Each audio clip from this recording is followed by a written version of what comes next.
శ్రీ మొక్కపాటి నరసింహశాస్త్రి గారు బారిస్టర్ పార్వతీశ్ 28వ భాగం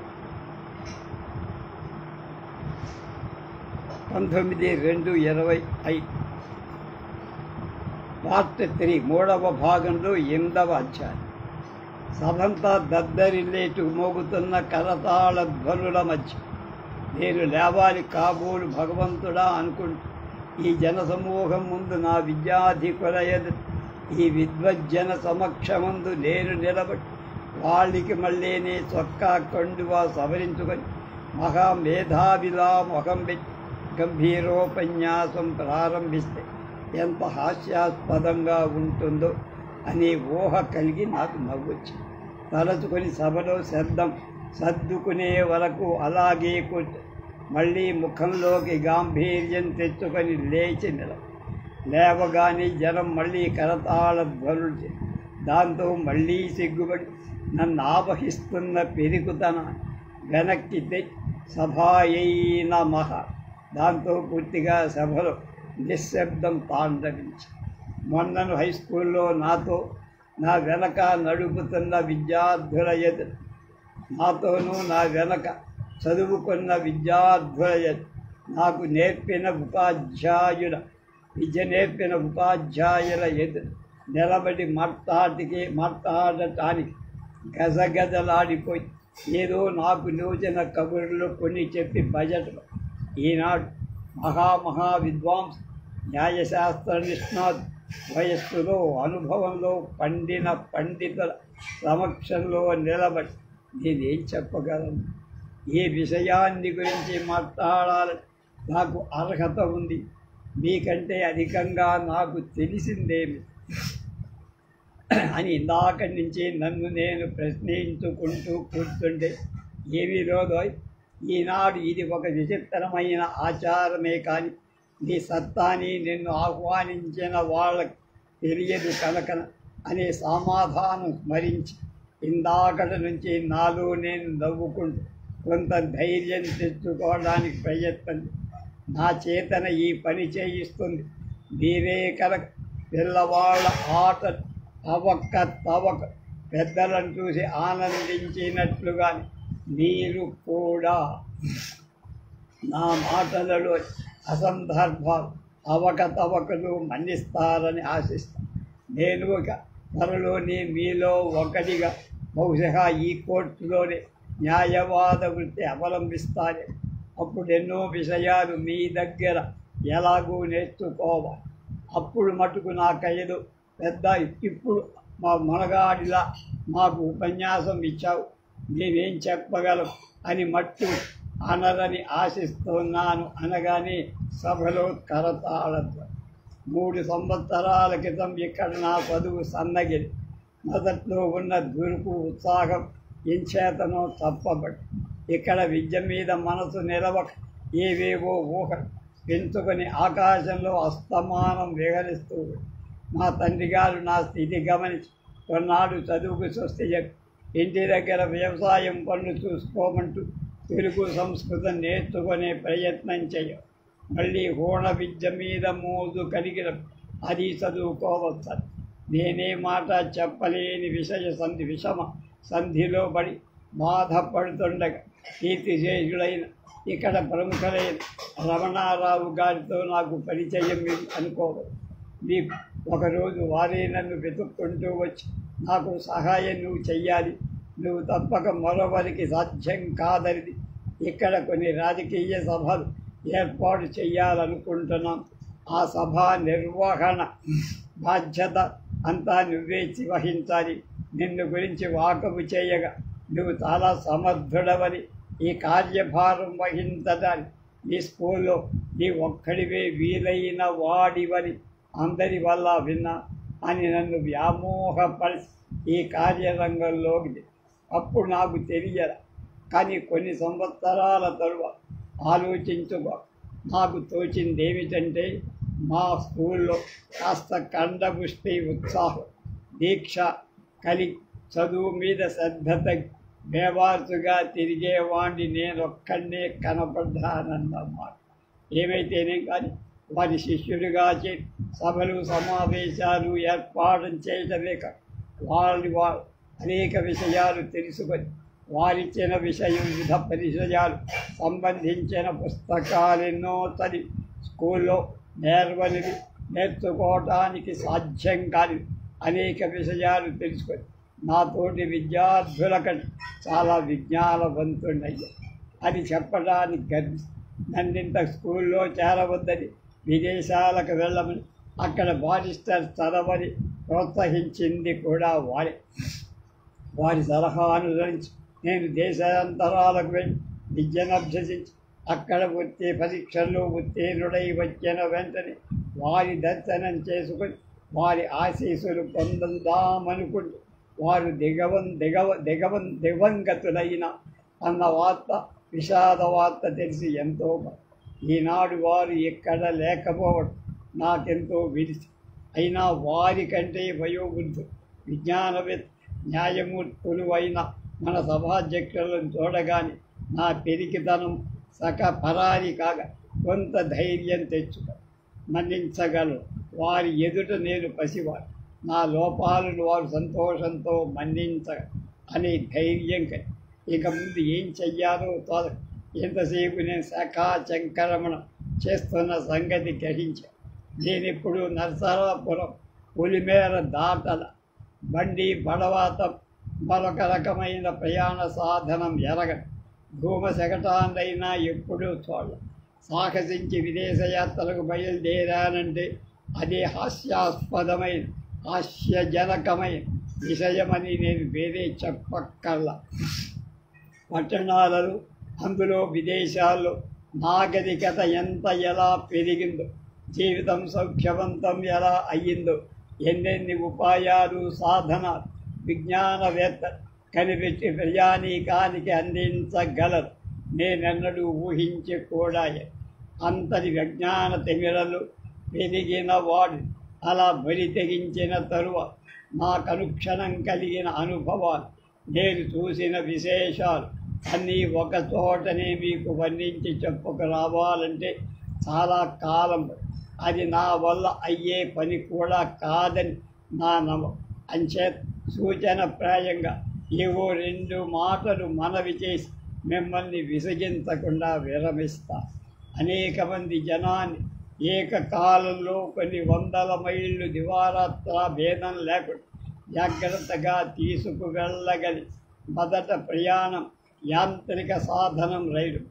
మీలో చాలామంది దాన్ని చూసి ప్రయాణం చేసి నాకు అటువంటి అనుభవం లేక ఆనాడు నిడదవోల్లో పడ్డపాటు టిక్కెట్లు కొనేటప్పుడు, రైలు ఎక్కేటప్పుడు, కూర్చున్న తర్వాత దేపడిన పాటు అన్నీ ఇవన్నీ చెప్పనలదు కానీ ఆ ఒక్క రాత్రి ప్రయాణం మద్రాసు చేరేటప్పుడు నాకెన్నో కొత్త విషయాలు అవగాహనలో అప్రయత్నంగా నాలో విజ్ఞానం నాగరికత పెరిగినట్లే భావన ఇందుక మద్రాసులో గడిపిన కొద్ది కాలంలో నేను ఎదుర్కొన్న సమస్య, చూసిన వింత, నేర్చుకున్న విషయ అనంతరం అక్కడే 2వ యాంత్రిక సమూహ ప్రయాణం సాధనం ట్రంకార్ అనేది కనబడి, అది కూడా కాకుండా ధనికులైన వ్యక్తులు ఒంటరిగాను కుటుంబాలతోనూ దూర ప్రయాణానికి అనుకూలమైన మరొక యంత్ర సాధనం మోటార్ కారు కూడా.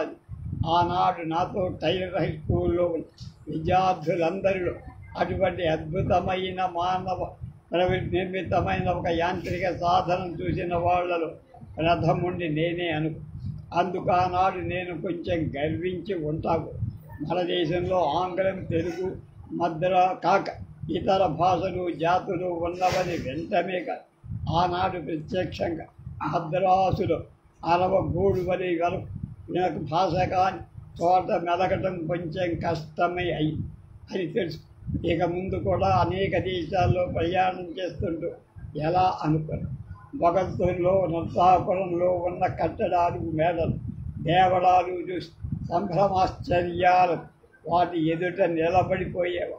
ఇక మద్రాసులో ఉన్న ఉన్నత భవనాలు, అత్యున్నత భవనాలయ శిఖరాలు చూసిన నా ఆనందానికి, ఆశ్చర్యానికి మేర లేక ఏ దేశంలోనైనా ఇంతకన్నా శిల విశాలం, ఉన్నతం అయిన ప్రాసాదాలుగా, సుందరాలైన దేవాలయాలుగా, విశాలమైన రాజమార్గాలుగా ఉంటాయా అని ఈ భావం నా ప్రయాణం సాగిన కొద్దీ, కొత్త ప్రదేశాలు చూసిన కొద్దీ ఒకదాన్ని మించి ఒకటి ఎప్పుడు ఉంటూనే ఉంది అని తెలుసు. ఎంత సౌందర్యం చూసినా సౌందర్యానికి అదే పరమావధి అనుకోవటానికి వీల్లేదని. అలానే వెళ్ళిన కొద్ది దేశాలలో, మనుష్యులలో, మానవ నిర్మితాలలో, ఆఖరికి ప్రకృతిలో కూడా ఎంతంత సౌందర్యం, వైవిధ్యం కనిపించిందో చెప్పశక్యం కాదు. ఒకదాని పోలిన వస్తువు అనగా ఏదో కించిత్ భేదం లేకుండా నాకెక్కడా కనపడదు. ఒకరోజు స్కాట్లాండ్లో మెల్రోజ్ ఎబ్బే అనే నక్షత్ర శిథిల ప్రదేశానికి నక్షత్ర శిథిల ప్రదేశం చూడటానికి వెళ్ళాం. అక్కడి కిటికీలన్నీ గాలి వచ్చేది జాలర్లుగా రాతిలోనే చెక్కబడి, ఆ కిటికీని పోలి మరొకటి లేదు. ఒక కిటికీలోని సగభాగం ఒక రకంగా, సగభాగం ఇంకొక రకంగా. ఇదేమిటిని మాతో వచ్చిన వాళ్ళని అడిగితే అది అంతేనండి, వీటిని సృష్టించిన శిల్పి మహామేధావి ఎప్పుడు ఏదో ఒక కొత్త రకం చూపిస్తాడు కానీ చేసిందే మళ్ళీ చెయ్యదు. Genius does not repeat it self అన్న ఆ మాట వినడంతోనే మానవ మేధే ఇంత వైవిధ్యం చూపిస్తుంది. జగత్కారకుడే, సృష్టికర్త మన కళ్ళ ఎదుట కనబడి అనంతమైన రూపాలు ఒకదాని పోలింది మరొకటి ఉండకుండా ఒకదానిలోని ఇంకా సూక్ష్మమైన వైవిధ్య ప్రతినిత్యం సృష్టించి పడేస్తున్నాదంటే ఆశ్చర్యమేమి. ఒక దేశాన్ని మించి మరొక దేశంలో విశేషంగా ఉంటుంది నాగరికత, ఆచార వ్యవహారాలు, భాషా భేదాలు అనంతంగా కనపడుతుంది. అవన్నీ వర్ణించడానికి ఇప్పుడు వ్యవధి చాలు. ఇంకా అక్కడ వారి జీవిత విధానం, నాగరికత గురించి 2 మాటలు, అవన్నీ మీకు తెలియని కావు. ఇటువంటివి అనేకం పుస్తకాలు చదివి ఇతరుల వద్ద వినే ఉంటారు. అయినా ఇక్కడికి వెళ్ళి మొన్ననే తిరిగి వచ్చిన మనిషి నేను కదా, అనుభవాలు చెప్తున్నా. ప్రత్యక్షంగా నేను చూసింది, అనుభవించింది చెబుతుంటే ఎక్కువ ఉత్సాహంగా. సంఘం వ్యవస్థ మనకు 4 వర్ణాలు, వాళ్లకు 4 వర్ణాలతో సమానమైన అంతరువులు. వాళ్లకు ప్రభువులు, ఉన్నతులైన మధ్యతరగతి, సామాన్య మధ్యతరగతి, అప్పర్ మిడిల్ క్లాస్, లోపర్ మిడిల్, నిరుపేదలు. ఆర్థిక పద్ధతిని విభజింపబడి 4.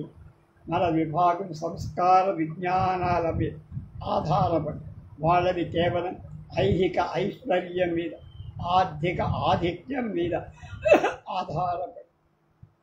వీటి మంచి చెడ్డల గురించి ఇప్పుడు నేనేం చెప్పను. మన పరిపాలకులు పరాయి దేశస్థులు కాబట్టంచే వారిని అనుసరించే రాజ్యాంగ విధానాన్ని మన జీవితానికి పొంతన కుదరదు. మన సంఘం వ్యవస్థ కొంచెం అస్తవ్యస్తమై ఉంది. అక్కడ పాలకులు, పాలితులు సజాతీయులు కావడం చేత జీవిత విధానాన్ని, రాజ్యాంగ విధానాన్ని పొరపచ్చం లేకుండా సాఫీగా సాగుతారు. ఆ దేశం చూడాలని, ఇది నాగరికత పెంచుకున్న దేశమని తెలుసు.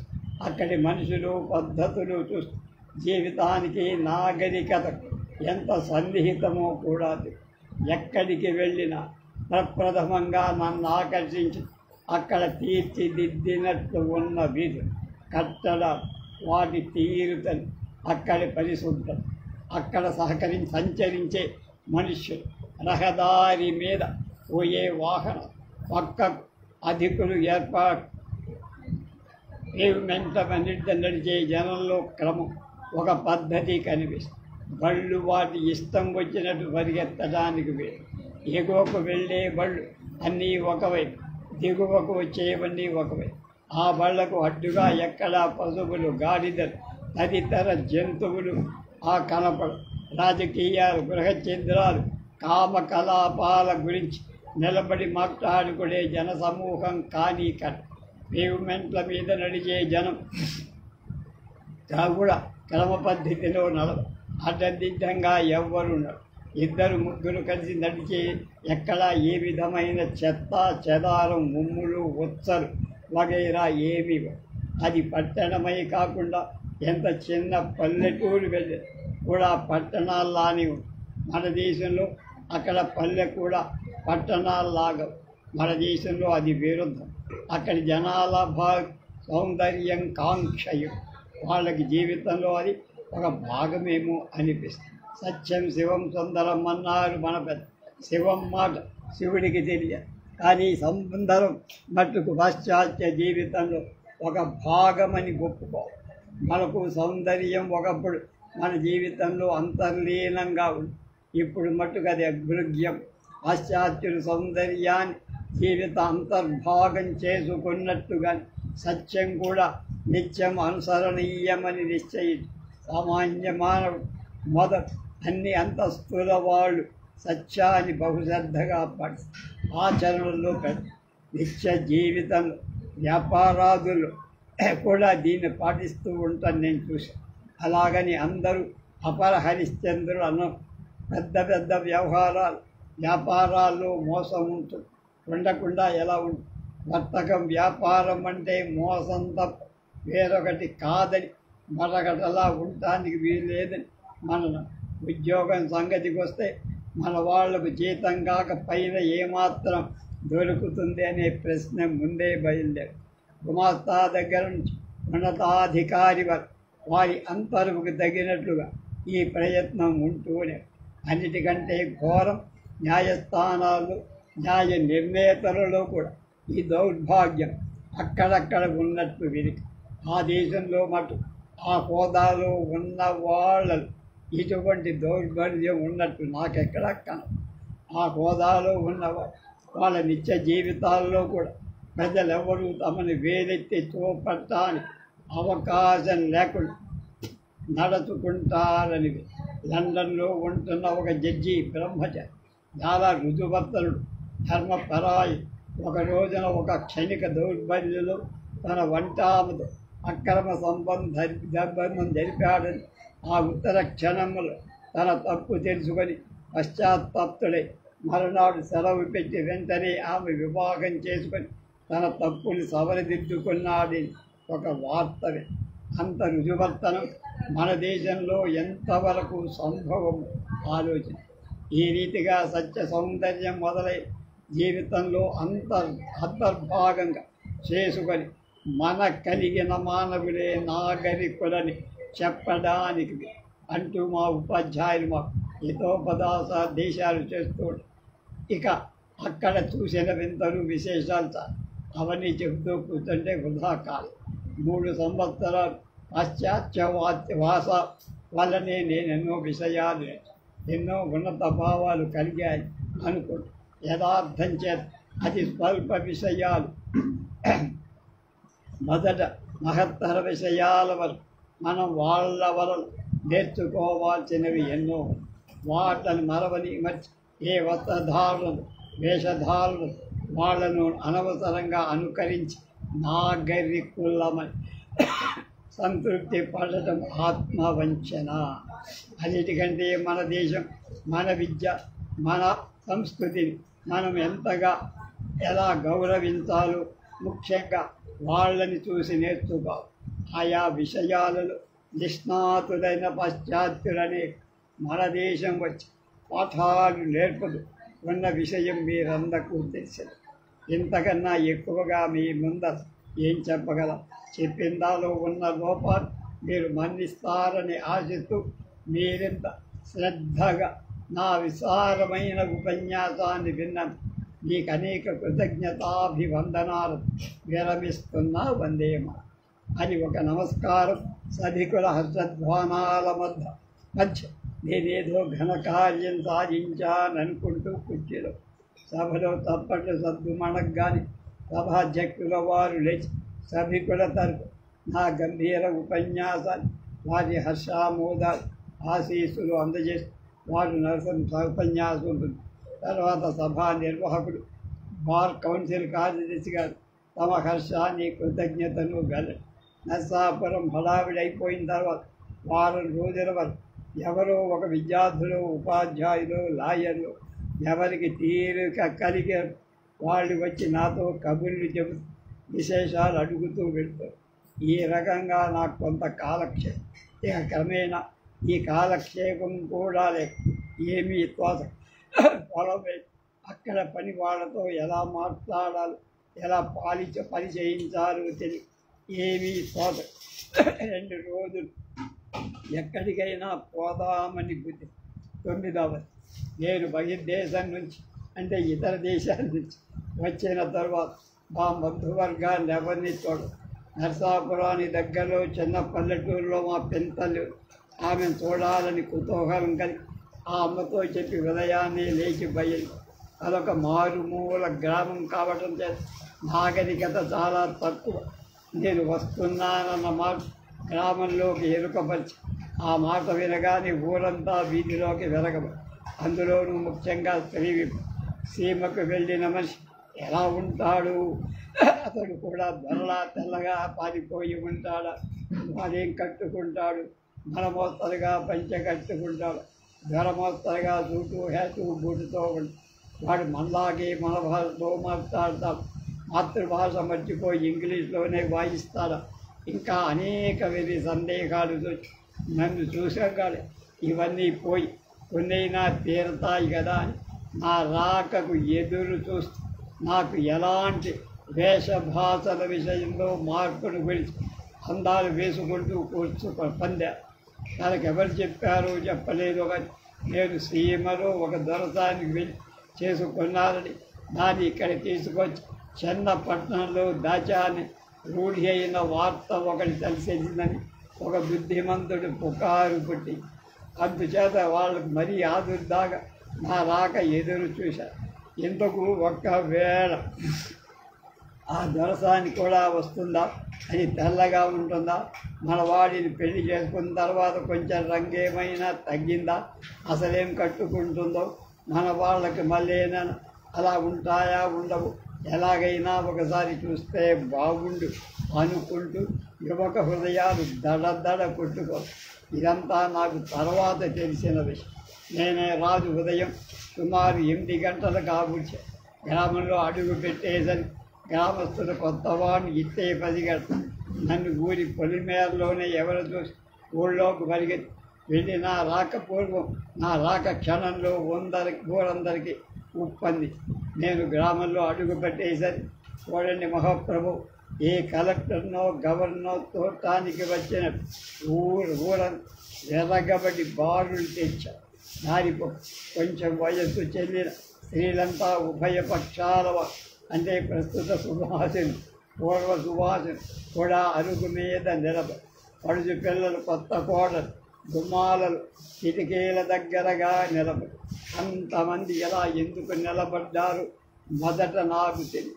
ఎవరో కొందరు నా పక్క వెనక నాతో పాటు అడుగేస్తారు. ఇంతమంది స్త్రీ పురుషాలు ఇలా ఎందుకు నిలబడ్డారు నాకు అర్థం కాక మా సరస నడుస్తున్న పెద్ద మనిషి, ఎవరైనా అధికారులు వస్తారా అండి ఇవాళ, ఇలా ఎంతమంది గ్రామంలో ఉన్నవారంతా బారులు తీర్చి ఉన్నారేమిటి అన్నారు.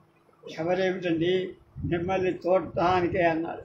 ఆ మాట విని ఛాతీ వెడల్పోయినట్టు నేను 4 అంగుళాలు పొడవి పెరిగి చూస్తూ గ్రామస్తులర్పించి జోహార్లు అడ్డుకుంటూ ఎలాగో మా వాళ్ళ ఇల్లు లోపల వెళ్ళి యోగక్షేమాలని వాళ్ళంచిన మంచినీళ్లతో కాళ్ళు చేతులు కడుతూ మండువా వాకిట్లోకి వచ్చేసరి సావిటి నిండా అరుగుల నిండా జనం, అన్ని రకాల వాడు, వయస్సుల వాడు.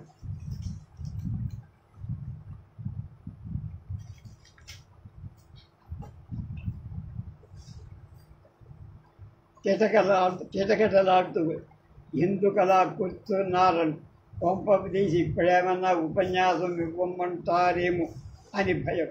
కానీ వాళ్ళ ధర్మమాని మాట్లాడకుండా నాకే నిదానంగా చూస్తూ అలాగే 2-3 నిమిషాల తర్వాత ఒక ముసలాయి నెమ్మదిగా గొంతు సవరించుకొని, శాస్త్రులు గారు అంటే మా నాయనగారు చాలా అదృష్టవంతులు అనిపారు.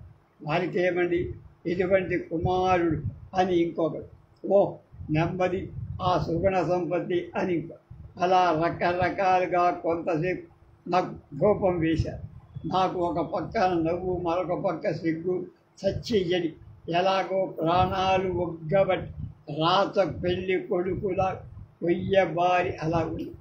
అక్కడ మంచి వేరెవరో ఏదో ఒక వేరే ప్రశ్న అడగడం అయితేనండి, అక్కడ కూడా ఇక్కడలాగా ఉంటుందా అండి? కుట్టుకుంటారండి, అక్కడ బట్టలు కట్టుకుంటారయ్యా. కట్టుకోకపోతే చూడలేక మనం సరిభరించలేక వాళ్ళు చచ్చిపోరా అని. ఆహా, అది కాదండి, వాళ్ళు మనకి మళ్ళీ పంచెలు చీరలు కట్టుకుంటారు, లేక ఏవేవో తొడుక్కుంటారు. అయ్య బాబు, మరైతే అలాగండి, తమకి మట్టుకు సలయ్యలేదు. వెయ్యకపోవడం ఏం కర్మ. నేను గజలాడి వెంటనే ఆ దేశ పద్ధతికి 2 సూట్లు కోట్లు వగైరా కుట్టించు. మనలో మన మాట. అసలు ఏమీ కట్టుకోకుండా ఉండే చోట్లు కొన్ని ఉన్నాయి ప్రపంచంలో, మీకు తెలుసా అన్న.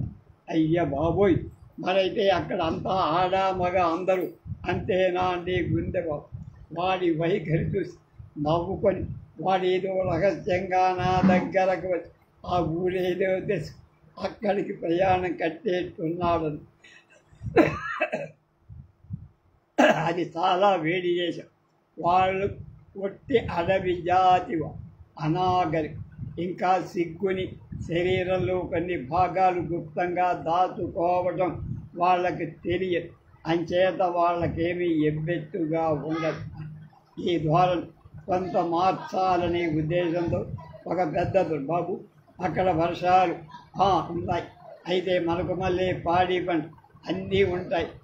కోడి ఎరిముండా వాటి తిరిగి అడుగుతున్నా, అక్కడ కూడా పెళ్ళిళ్ళు చేసుకుంటారండి? నాకు పెళ్ళిళ్ళు గర్భాధానాలు సమస్తము చేసుకుంటారు. పిల్లలు కూడా పుడతారు. అయితే ఆ పిల్లలు కూడా ఇంగ్లీషే మాట్లాడతారు కాబోమంటూ ఆ ప్రశ్నలన్నీ విన్న తర్వాత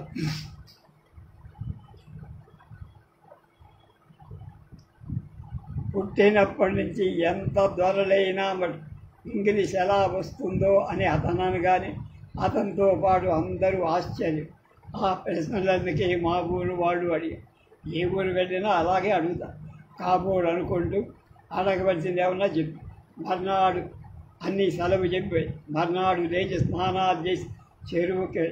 అప్పటికి కొందరు యువత తలక బిందా సంకన పెట్టుకుని వయ్యారంగా నన్ను చూసి సిగ్గుపడి కొంచెం దూరంగా ఒక క్షణం నుంచి వాళ్ళు నెమ్మదిగా నీటిలోకి దిగి వాళ్ళ వయ్యారం, వాళ్ళ సౌందర్యం, వాళ్ళ లజ్జా చూస్తూ ముగ్ధుడనై మన పల్లె పడుతులలో కూడా ఎంత లావణ్యం నాజూకు ఉన్నాయో అని ఆశ్చర్యపో నీళ్లలో నెమ్మదిగా అటు ఇటు ఎత్తు తేలుతూ మునుగుతూ కాలయాపన చేయటంలో ఆడవాళ్ళంతా స్నానాలు చేసి కబుర్లు చెప్పుకుంటూ మందహాసాలతో నెమ్మదిగా ఇళ్లకు బయలుదేరారు. వీళ్ళెంత చిన్నతనులు ఇంత బరువు బిందెలు ఎత్తుకుంటుంటే నాకు మనస్సు చెబుతుంది. పోనీ ఆ బిందెలు ఎత్తనా అందామను, కానీ నేను మటు ఎన్ని బిందెలు మోసుకుపోగలను, ఎంతమంది సంకలకు అందిస్తూ నిలబడు. అందుకని ఊరికే జారి పడుతూ మౌనంగా వాళ్ళకేసుతూ నీళ్లలో అందరూ గట్టు మీదకి వెళ్ళారు. ఒక అమ్మాయి మట్టుకు గట్టు సుమారు 16 ఏళ్ళుంటాయి. పలసగా కుందన బొమ్మలా ఉంది. పాప అమ్మాయి బిందె ఎత్తుకోలేక అవస్థపడు. కాస్త చెయ్యి ఇమ్మని తోటి వాళ్ళని పిలిపిస్తే వినిపించుకోకుండా ముందుకు సాగుతుంది. నాకు ఆ పిల్లని చూస్తే జాలి. ఆలోచించకుండా ఒక్క అడుగు ముందుకు వేసి, ఉండమ్మా నేను సహాయం చేస్తా. ఆ అమ్మాయి ముఖం సిగ్గుతో కందగడ్డై వద్దని అనాలని ప్రయత్నించింది, కానీ మాట నిశ్శబ్దంగా పెదవులు మట్టు ఇదేది గమనించినట్టు ఒక పక్కన బిందె పట్టుకొని విజం మీదకు ఎత్తుకోవడానికి సహాయం గత్యంతరం లేక అడలిపోతు. ఆ అమ్మాయి నా సహాయం బిందెను భుజాన అమర్చు. ఆ బిందె భుజానకెత్తేటప్పుడు నా చెయ్యి పొరపాటు ఆమెకు తగిలింది. ఆ పిల్ల గజగజలాడి బిందె కింద పడేస్తుందేమో అన్నంత ఈ పిల్ల రావడం లేదేమో అని తోటి వాళ్ళంతా ఒకసారి వెనక్కి చూసి నేను కింద పట్టుకొని సహాయం చేసేట్టు నిర్ఘాంతపోయి ప్రపంచమంతా ఒక్కసారి చైతన్యం ఉలిగిపోయిన ఆ పిల్లను ఉద్దేశించి సీత అని ఒక కేకేసిందా. ఆడలిపోతూ ఆ పిల్ల తల వంచుకొని గబగబ ఇంకేముంది క్షణంలో వార్త గాల్లా ఊరంతా నా మీద సదభిప్రాయం కొంత తగ్గింది. దీంతో ఊళ్ళో రెండు పార్టీలు ఏర్పడి పెద్దవాళ్ళు స్త్రీ పురుషులంతా ఒకటి కుర్రకారంతో వాడు నా పక్షం అన్నారు. వాళ్ళందరికీ నా మీద ఒక మీద అభిమానం. కుర్రకాళ్ళు మగవాళ్ళు అస్తమానం నాతోటే కాదు. నేను ఆ కబుర్లు ఈ కబుర్లు చెబుతుంటే అందులో విదేశాలు ఆడవాళ్ళ సంగతులు వర్ణిస్తుంటే వాళ్లకు మరీ హుషారు. ఇది జరిగిన 2-3 రోజుల మళ్ళీ చెరువు దగ్గర నేను మరికొందరు కుర్రాళ్ళు స్నానం చేస్తారు.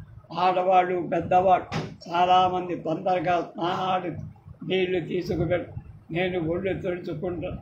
ఇంతలో ఒక విధంతో సుమారు 25 ఏళ్ల మనిషి నా వైపు తిరిగి కేకేసి ఒక మందహాసం విసురు సిగ్గు అభినయిస్తూ కాస్త బింద ఎత్తుతురు బాయిన నాకు చెయ్యి బొత్తిగా స్వాధీనం లేకుండా ఉంది అంది అర్ధోక్తి.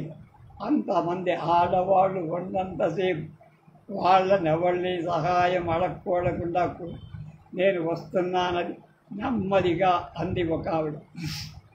నాకేమీ తోదక ఒక క్షణం తడబడి ఏమబ్బాయి దిక్కుమాలిన దాన్ని అవసరానికి ఆసరా అడిగాను కదా, కాస్త చెయ్యి వెయ్యకూడదా? అవు నేనేమి చిన్న పిల్లల చక్కని దాన్న అన్నది సన్నాయి నొప్పులు నొప్పు. అమ్మని తస్సా గొయ్య ఎంత మాట అన్నావు. ఆవిడ కోరిన సహాయం చేసి ఊళ్ళో ఆవిడ చాలా ప్రసిద్ధురాలని గ్రంథ సాంగురాలని నాకు తర్వాత తెలిసి ఇంకేముంది నా ఖ్యాతి దెబ్బతో గ్రామం నలుదీసేలా. కానీ నా స్నేహితుడు నన్ను వదల నా ధైర్య సాహసాలు మెచ్చుకొని మరింత సన్నిహితులు అయ్యారు. వాళ్ళ ప్రోత్సాహం మీద 1-2 ఉపన్యాసాలు కూడా ఇచ్చి ఆ ఊళ్ళో స్త్రీలకు కూడా ప్రత్యేకించి ఏదో ఉపన్యాసం ఇవ్వను. అలాగే వాళ్ళకు కూడా చెప్పాల్సిన విషయాలు చాలానే ఉన్నాయి కాబట్టి స్త్రీలకు వేరే సభ ఏర్పాటు చేయమన్నారు. ఆ సభలో ఏర్పాటుకు ఎంత ప్రయత్నం చేశారు. పడుతు వాళ్లను పంపటానికి పెద్దవాళ్ళు ఎవరు. ఇక ముసలి వాళ్ళకి ప్రత్యేకించి నేను చెప్పాల్సిన వేదాంత బోధనేవి పొమ్మను.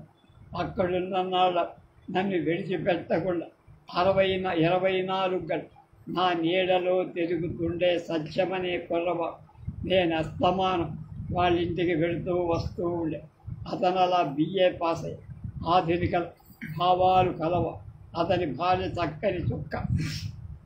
ఆమె అంటే అతనికి అమితమైన ఆవిడకు చాలా స్వతంత్రం ఇచ్చేవి.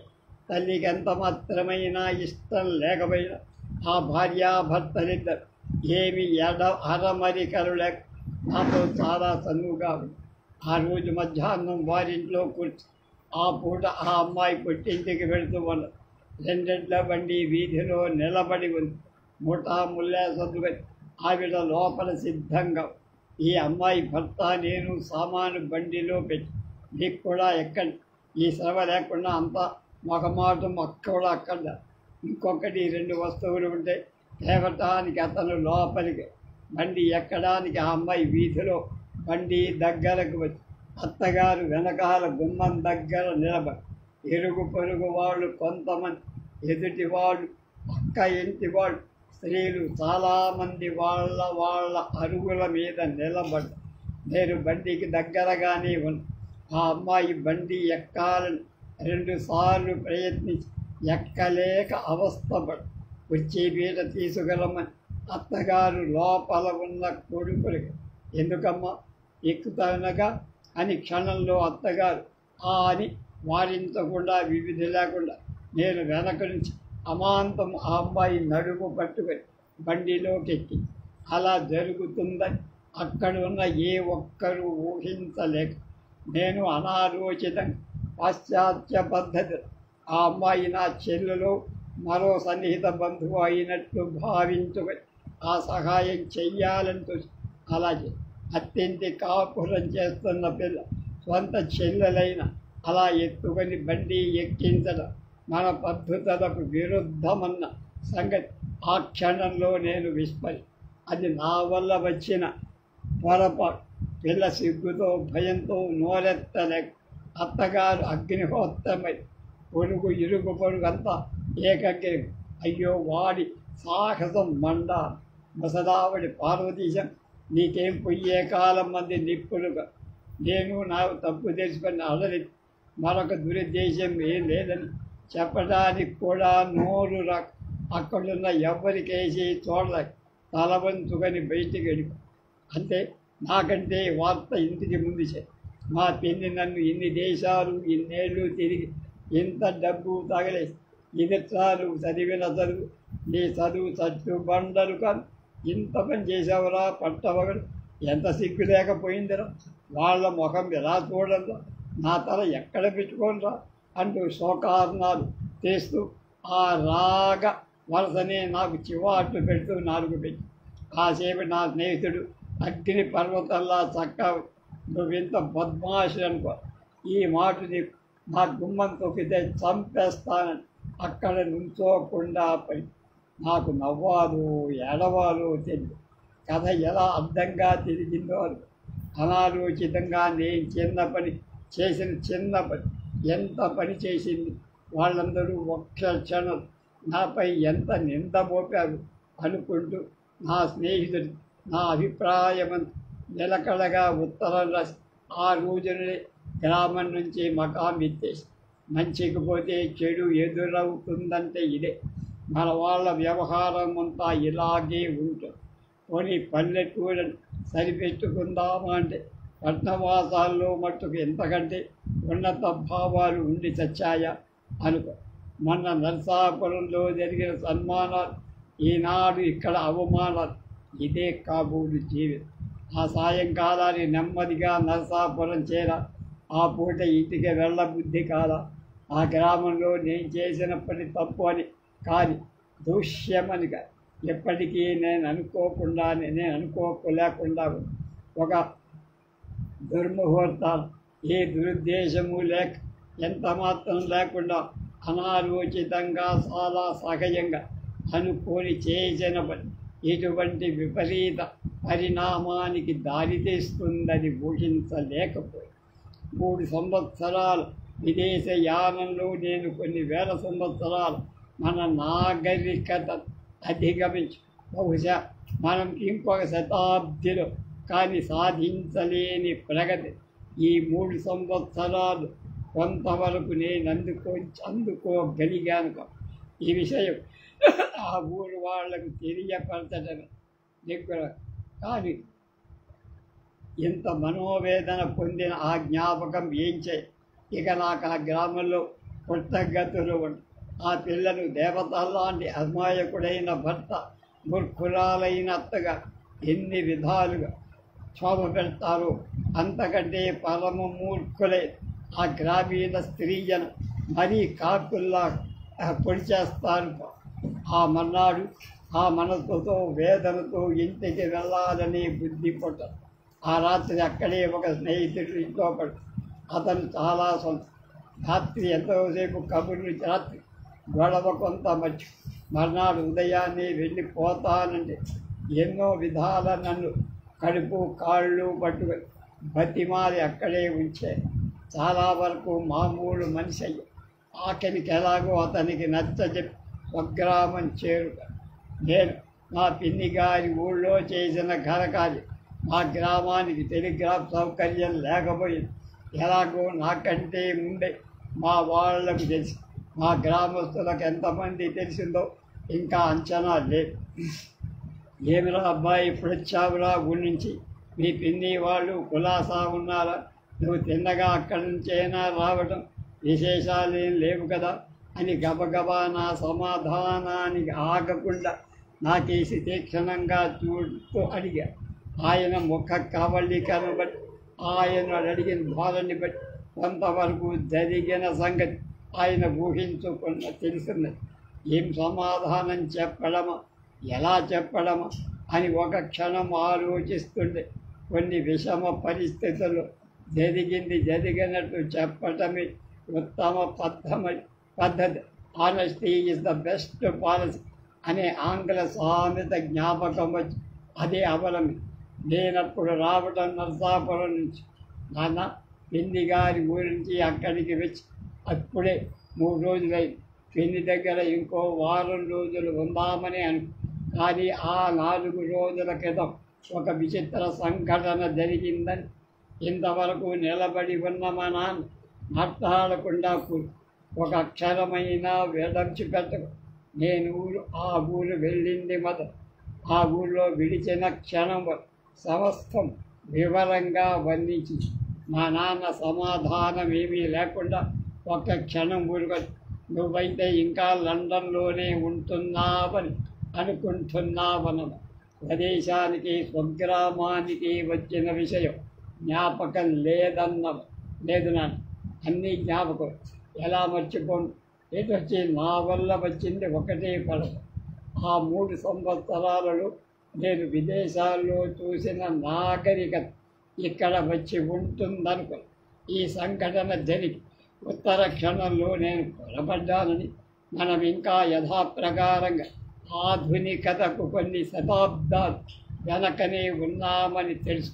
అది ఒక్కటే నా వల్ల వచ్చిన పని. అందుకు నేను క్షంతవ్యున్నో కాను. పెద్దలు మీరు నిర్ణయించి శిక్షార్హుడినైతే ఏ శిక్ష విధించిన ఏ ప్రాయశ్చిత్తం సూచించి అన్నిటికీ నేను సిద్ధం లేదు. మా నాన్న ఒక్క క్షణం ఊరుకొని దానిలో శిక్షకు ప్రయత్నిస్తానికి ఏమి నువ్వు చేసింది పొరపాటే కానీ తప్పని నేను మట్టుకు ఎలా అడగను. నువ్వు ఆ పిల్లను ఎత్తి ఒడిలో కూర్చోబెట్టడం కూడా అందరికీ నచ్చి ఉంటుందని అనుకోవడమే తప్పు. ఆ క్షణంలో అది కూడా ఊహించుకోవడానికి నాకు వ్యవధి లేదు. అంతే.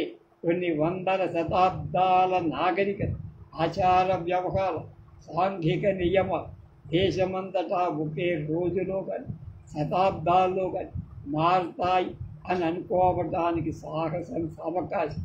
సరే అయిందేదో అయింది, దాని గురించి నువ్వేమీ ఆలోచించకు. సరే అయిపోయింది, ఆలోచించకు అక్కర్లేదు, బెంగ పెట్టుకోని కూడా అక్కర్లేదు అని వెంటనే లేచి స్నానానికి వెళ్ళారు. రేపు 13వ భాగం రేపు.